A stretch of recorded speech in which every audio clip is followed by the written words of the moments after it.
I'm John Wilpers. I am the author and editor of the book, looking at the most successful magazine innovations in the world over the last 12 months, drawn from also our global consulting. Basically, if you've got the book, and I will give you copies of the book at the end, don't leave and let me forget. It's a how-to guide to innovation. We tried to focus this year on practical advice. But the first thing that we always point out is that innovation starts at the top.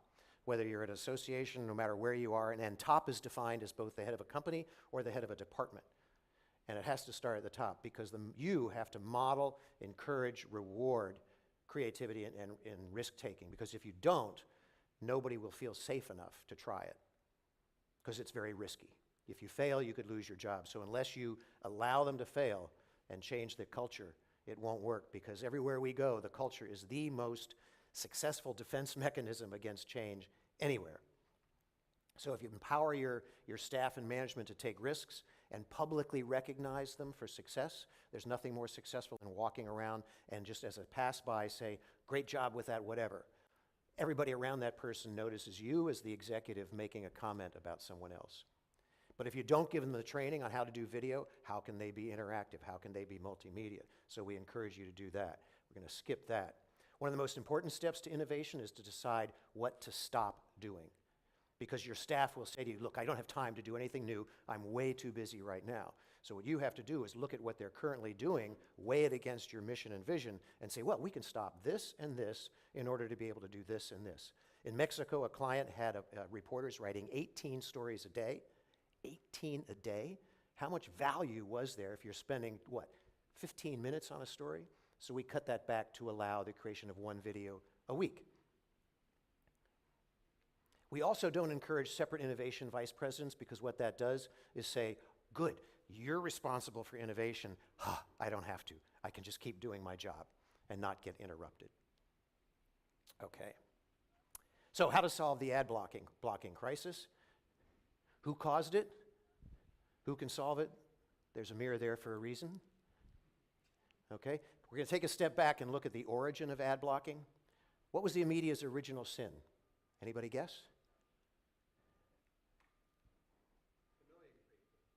Annoying people. Yeah, well, we do that pretty well. But going back, the original sin was free content. Because free content led to the second sin, which was the ads had to cover most of the cost. And to make ads work, we thought the more intrusive you make them, the noisier you make them, the flashier you make them, the more they take over a page, maybe they'll work, maybe people will click. And instead, we drove them to ad blocking.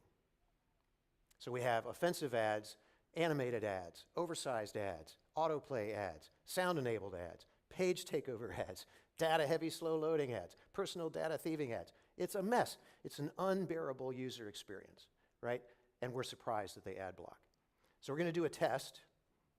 And I'd like you to come up. You volunteered. I volunteered you. But come on up. And I'd like you. Here comes. Uh-oh. Let's reload. There we go. Come on up.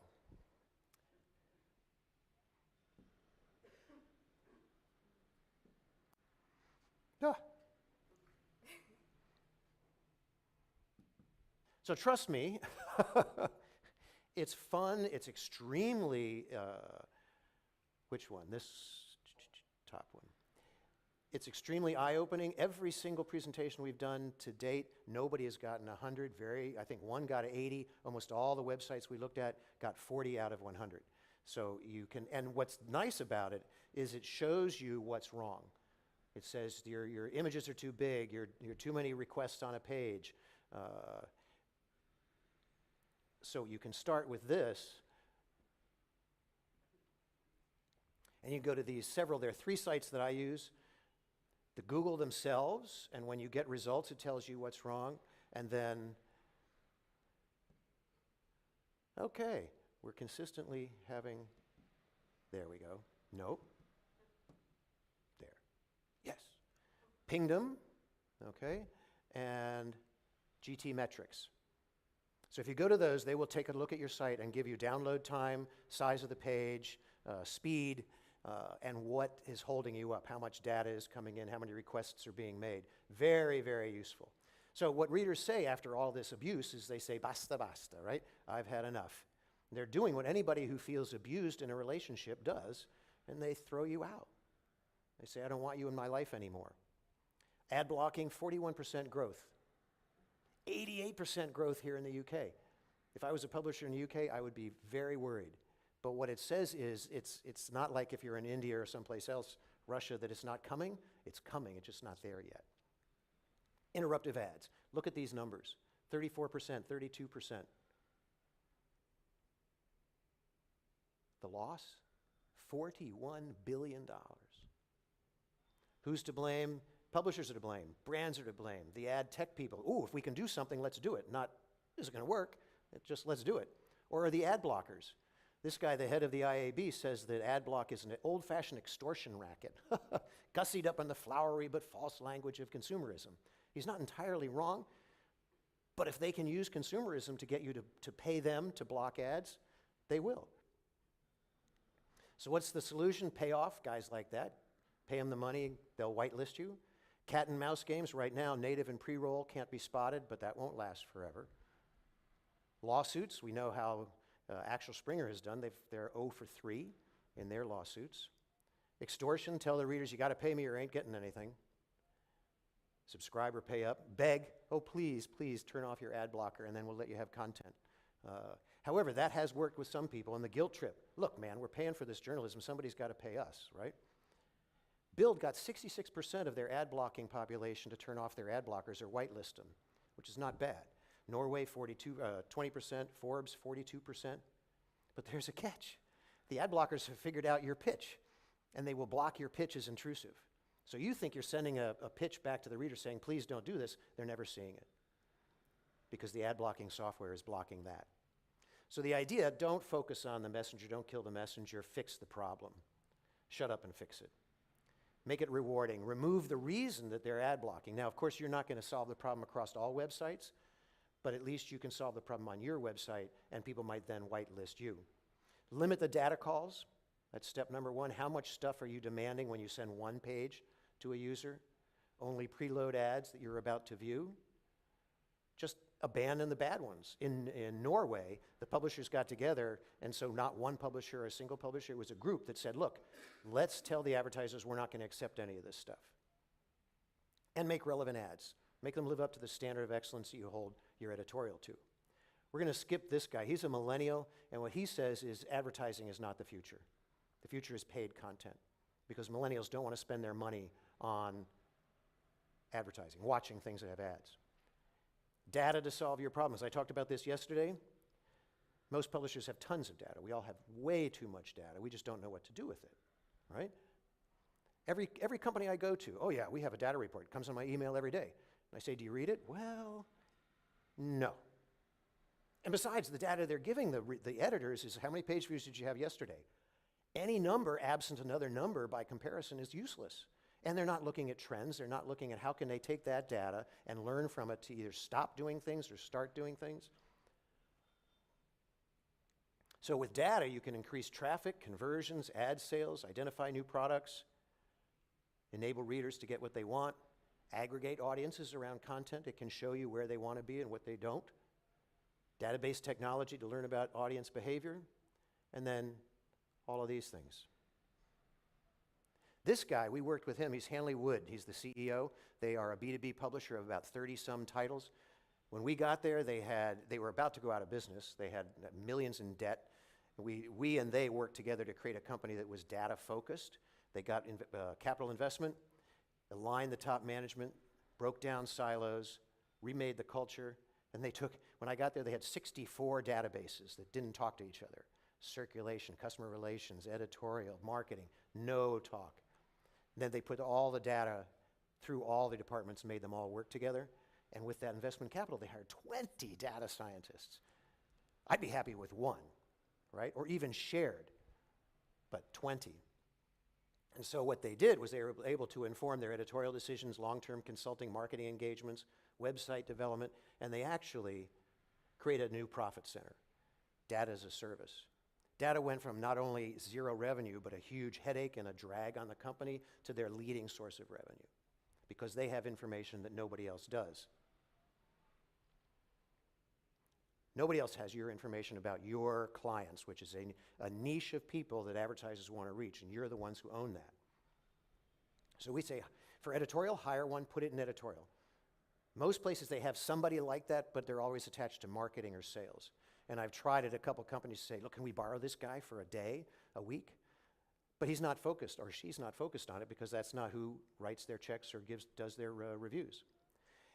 And some of them, I sit next to one in New York at a company we're working at now, and he's in his cubicle, and he does this stuff, and I never see results. I just see he's done all these studies. He never comes to an editorial meeting and says, you know, I've noticed we're doing a lot of this, it doesn't work.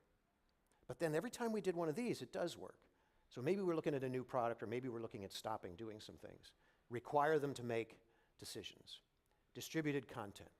I'm going fast because we don't have a whole lot of time, so if you want me to slow down, tell me. How can you make money on distributed content? And a lot of people are saying, let's not do it, right? It's giving our stuff to the devil. But if you can make more money selling your product on different platforms, why not? All of these brands do that, so why not us? I'm going to skip these.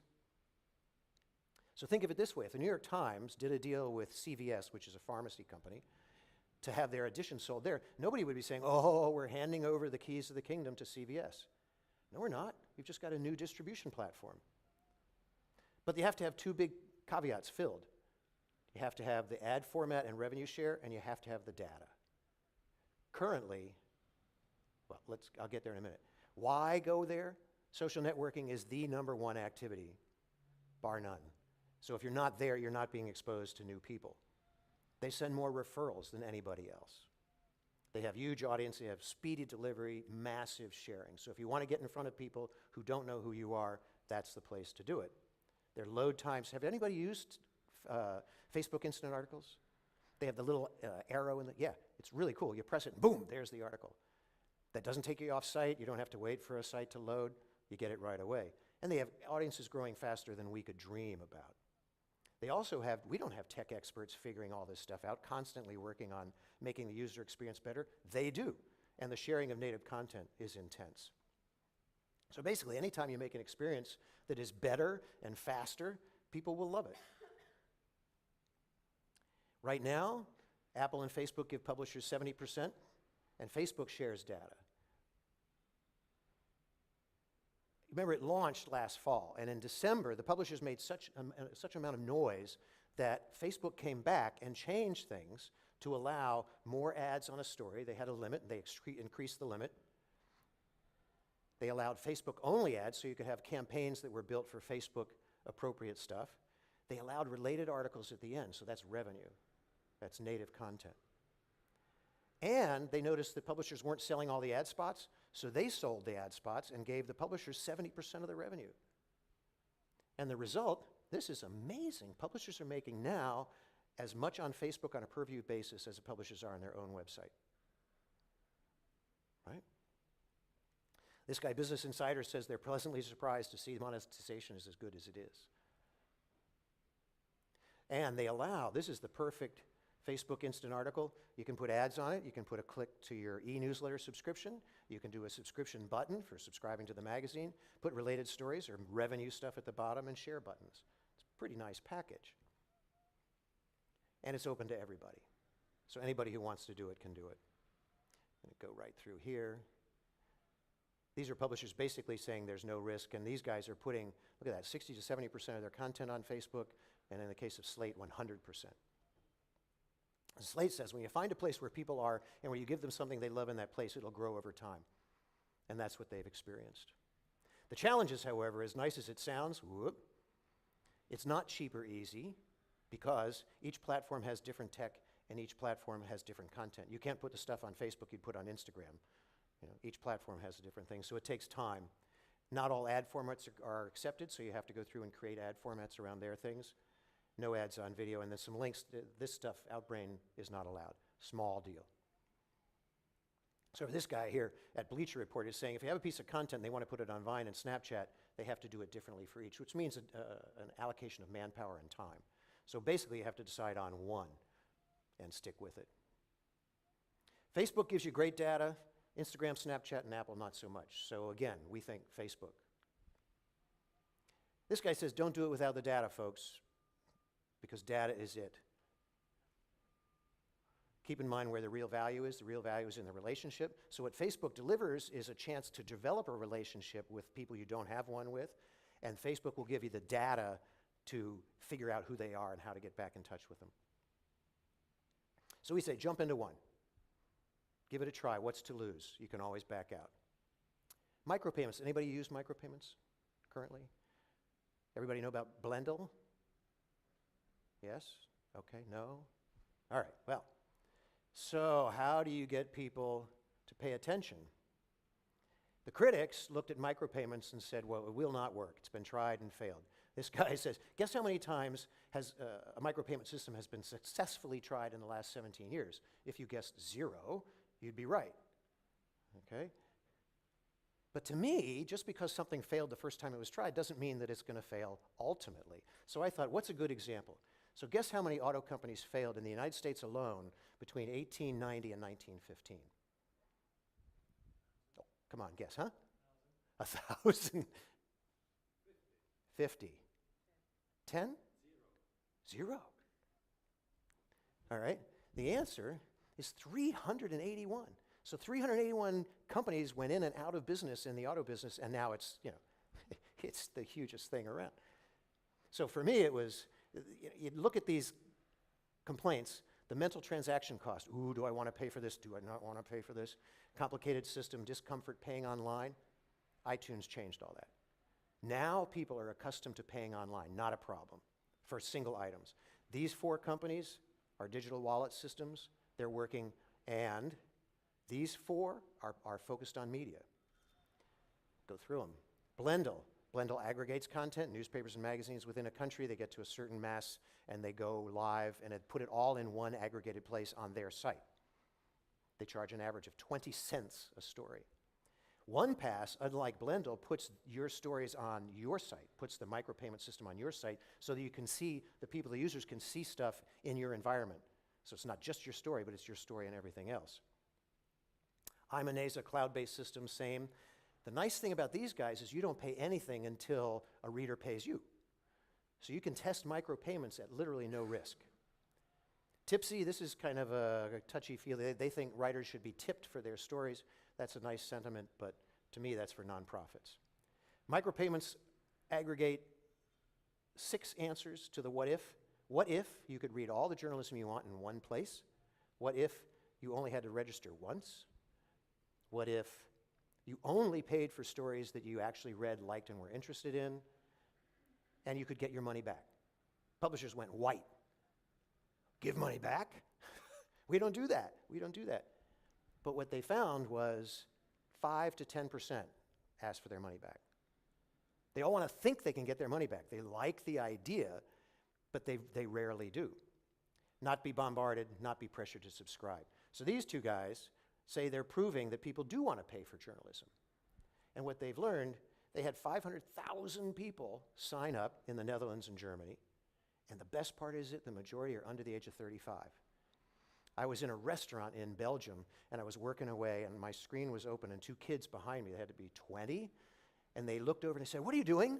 What am I doing? I'm working. And they said, are you a journalist? I thought, how'd they figure that out? And then they said, have you found Blendle yet? And they went on this 10 or 15-minute thing about how cool it is and how they love it and they don't mind paying for. I thought, wow, I got to look into these guys. They said it's money from people who weren't paying for journalism before. My friends never paid for music or anything else until iTunes came along. They're probably paying now for the first time in their lives. And that they will read journalism on their mobile device.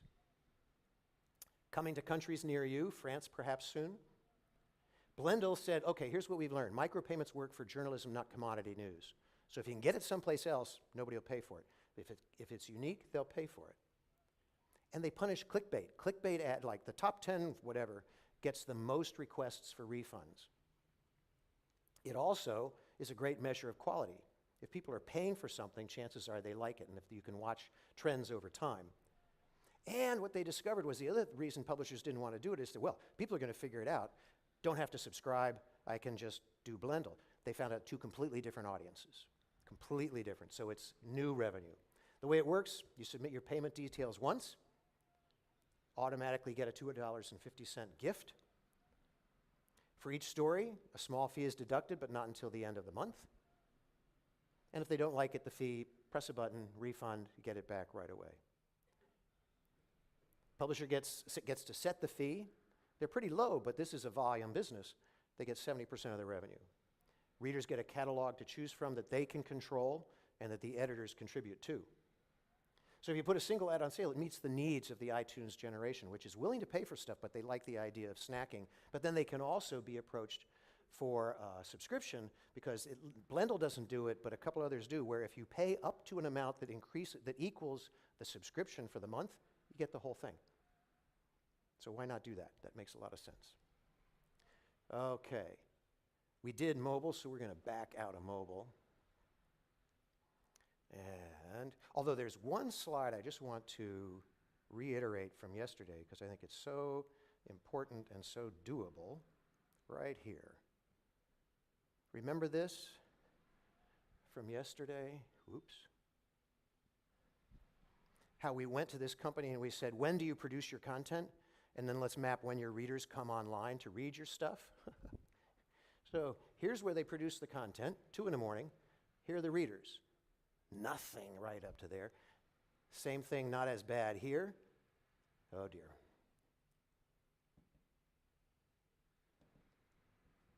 There we go. Worse on mobile. You can do this, it's not hard. Map your production, map your readers. So here they are, big no content. And worse, look at this.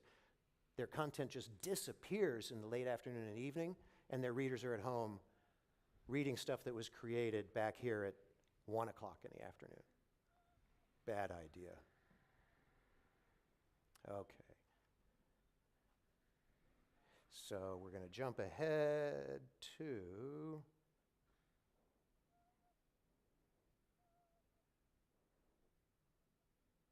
here we go.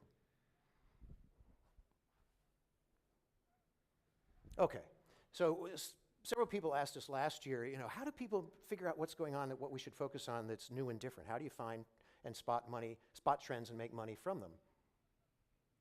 So how do you spot them? Basically, the answer is look around, right? So what we suggested, editors should be monitoring trending hashtags within your niche. So what are people talking about on Twitter that's hot? If you're not covering it, there's a clue, all right? Pay attention to what your younger staffers are doing, wearing, thinking, how they spend their spare time, and you'll discover stuff that you might not be covering. CES in Las Vegas, if you can afford it. Startups. You should be spending time looking at Kickstarter or whatever the equivalent is of crowdsourced startups, and basically what they've done for you is the research into consumer needs in your market. They've taken the time to figure out, this is what people need, so we're going to deliver a product. They've done the advanced research. You could say, great, we're going to start focusing on that. And I just talked to some people from a very large publishing company. They do that, and they invest in the company. So they see a Kickstarter thing, they think, ooh, this is in our niche. Let's get in there and either buy it or invest in it. See what the consumer goods sales are. Look at the data. What are people buying? What are they doing with their money? In Brazil, a magazine looked at the construction data, and they saw that mid-level apartments were being built at a much higher rate. So they started a magazine about mid-level home decoration, and it did gangbusters. Go to the mall, don't shop, just sit and watch. My favorite is, you go to cocktail parties, everybody wants to talk about themselves. It's like parallel play when you're a kid. You're not listening to them, they're not listening to you, you're just talking about yourself. Go in and use it as like a focus group. Basically, shut up and say, so what are you doing lately? What are you buying? Where are you going? What's on your mind? What bothers you? And you're going to get all this fascinating information plus good food and drink. So, not bad. Montadori took a look at this and looked around for passionate communities of shared interest. And they took a gamble. They thought, we think this guy has captured the imagination of people. And if you'd asked me, I would have said, bad idea. But they launched with 3 million people wanting to know about the Pope every day. Right? Every day. What shoes is he wearing? You got to get down to the level of socks. He's changed socks today. But it's successful. On a more serious note, Atlantic Media started something called Defense One, looking at the defense industry, because they looked at the United States and saw there was a lot of activity, and international business people. And then if you look around at the startups, these are people with $10,000 who go and they think there's a market here. They think there's money to be made. SIP, exotic cocktails, marijuana, right? Ballistics, firearms, Do, crafts, vapor lives, mornings with Jesus. Not here. Mud and muscle, modern pioneer. So these people have identified what they think is a niche. You have the power to go at it with your brand. They're trying to start up. So your odds of success are vastly greater. The trend of the moment that might be a bridge too far at this point is virtual reality. The New York Times inserted these boxes, these Google Cardboards, into 1.3 million copies of their Sunday paper, delivered to subscribers at their home to look at a virtual reality of 3 refugee children that apparently was quite powerful. It was the most successful app launch ever. And I don't know if you remember, but the Hearst guy yesterday was saying that he had 6 minutes people would spend, which is good, but 6 minutes, he thought that was terrific. Look at this, 15 minutes. 15 minutes, that's outrageous. And so what the editor said, look, this is the moment that virtual reality went mainstream. This wasn't early adapters, this wasn't gamers. These were normal readers who put these things on and stayed with it for 15 minutes. And they made money, because there are advertisers who want to be associated with cool new things, and they had General Electric and vehicle manufacturer Mini. And even better, usually you would think this would be something, okay, in 5 years we'll start to make money. But they're already margin positive. Okay, video.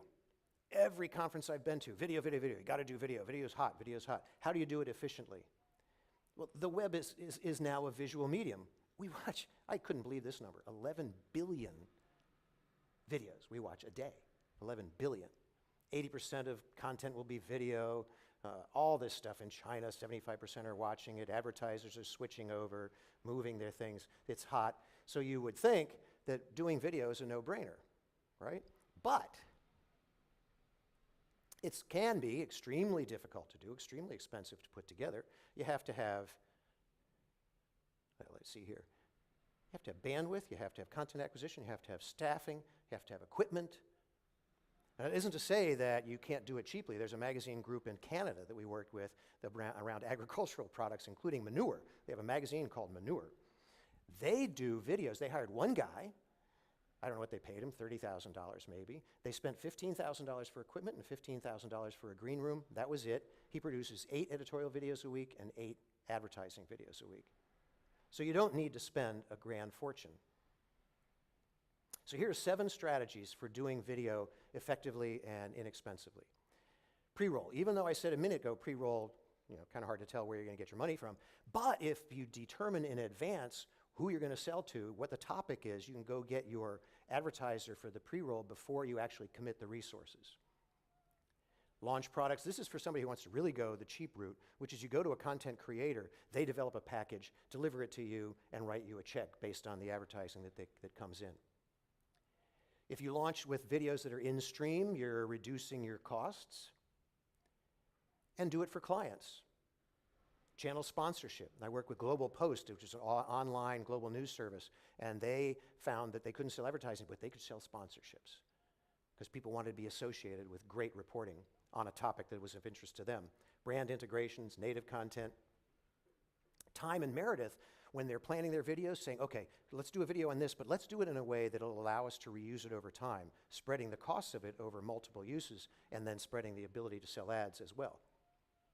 I don't know if you've ever done this, but the Ken Burns effect, where you take a single photo and you scan across it, it makes it look like you're moving across this way. Very cheap way to do it, but it can be very effective. In Peru, where we worked with a radio station there, they had a website, and we did this all the time. Virtually no cost, great results.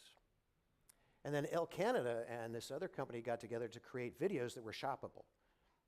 So they did a video for advertisers, and you could click through and buy, and look at the Dior, Ford, Victoria's Secret. Not a bad list. 78% open rate, 12% click-through. And obviously the place to put it is Facebook, again, right? They share posts 12 times more often. I mean, all the statistics about Facebook are just insane. Okay, this chapter is, I think, the most fun chapter because it's not about, there are no downers in this chapter. No like, oh my God, it's ad blocking. We're all going to lose our jobs. We're all going to go out of business. This is just pure, unadulterated fun. Every year we look for the craziest stuff going on in magazines and get inspired. So Elle, in Brazil, decided to do our You Are the Cover cover. This is a reflective piece of paper. So what you could do is you could put yourself on the cover and then send the cover to Elle, and then they would publish it online.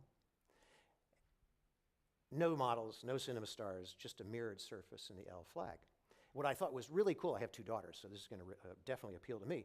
They're defending the fact that every woman has beauty and therefore deserves to be on the cover, to honor that it's women at the center of fashion, not supermodels. And then they put a camera up, and they put on a street in Sao Paulo, they have this shopping street. And look at all the different people who did this, and in order to do, you had to get your email, so they were then able to contact these people.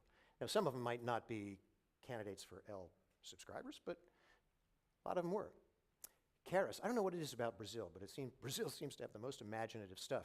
Neutrogena and Caras worked together to put real lipstick on the cover and then have a pad that you could wipe the lipstick off, which was pretty cool because what they found out was that handling a product reinforced connections. So here you are, you're taking a pad, you're wiping, oh, this is fun. It seems crazy, but apparently it worked quite well. Neutrogena is the same people that I don't know if you remember 2 years ago and a year ago, they were the ones who did the recharging for your cell phone. They put a little gadget on their back page, and when you were at the beach, if your phone ran out of power, you just plug it in. And then last year they did the band you'd put on your child, and as he wandered away, if he got to the border like 15 feet away, the buzzer would go off. You know, little Jimmy's going too far. A progressive magazine in Vienna thought, and they were very concerned about the HIV awareness, they printed an entire magazine with HIV-positive blood. Perfectly safe, they did whatever they had to do to the blood, but they delivered it in this package, this wrapper, to make it look like, ooh, this is, I better not be careful, handle this thing. But they did, they raised the awareness because everybody talked about it. So they served their purpose. Okay, from the sublime to the ridiculous here, a magazine to be read with your feet. So a German foot product, people said, how do we raise awareness of our product here? So they said, let's create a magazine called Feet with paper heavy enough to be turned with your foot and print big enough so you could read it from a distance. You know, I would have loved to have been there when they made the pitch. Every year, every other year, we find a magazine company wanting to do the biggest. It keeps getting bigger and bigger. This one's 7.1 square meters. Look at that. I can't imagine how they printed it. They beat it by quite a lot. And then from the biggest to the calmest, this is a good example of a magazine company looking around and saying, okay, what's hot that we're not doing that's in our area? So this is a puzzle magazine company, and they found out that adults were doing a lot of coloring. So they launched a coloring magazine to great success. This is the Los Angeles Times. They have a cover page for the Oscars, and on the cover, they just put silhouettes of the Oscar statue. On page 2, they put color dresses and outfits for the men and women who they thought would win. So if you just looked at the paper down like this, it was the silhouettes. But the minute you held the paper up to a light source, the silhouettes got dressed. So it's just, what's amazing to me is that how long have we been doing print? Since Gutenberg, right? And we can still think of creative things to do. It's mind-boggling. I don't know if you remember last year, we had the dispenser in the washroom. So you'd walk into the washroom and put your hand up there, and out would come the paper to wash your hands, but it was a newspaper. A newspaper in Mexico figured out a way to print news, and you'd watch these people come in and they take it. And there was one guy who was standing there and just reading it, and another guy came in. He looks up at him like, ha, who are you looking at?